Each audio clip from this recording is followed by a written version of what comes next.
আমরা সবাই কি একসাথে না আমরা সবাই কি একসাথে যেখানে লড়াই লড়াই লড়াই চাই লড়তে হলে লড়তে হবে এই লড়াইয়ে জিতবে কারা যুগে যুগে জিতবে কারা বিসমিল্লাহির রহমানির রহিম।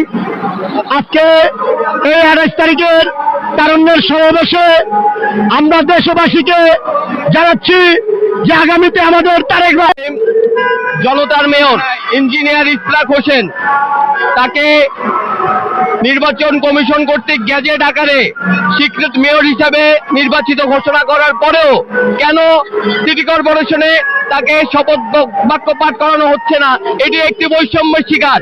এই বৈষম্যের জন্য আমরা 5ই আগস্ট ঘটাই নাই। আমরা চেয়েছিলাম সবার সমান অধিকার, জনতার রায়। জনতার রায়ে ইঞ্জিনিয়ার ইশরাক হোসেন এই ঢাকাবাসীর একটি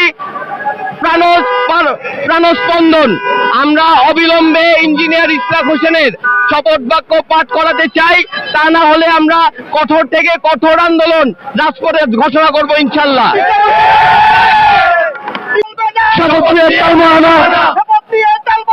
চলবে না, চলবে না, ডাইরেক্ট অ্যাকশন, ডাইরেক্ট অ্যাকশন।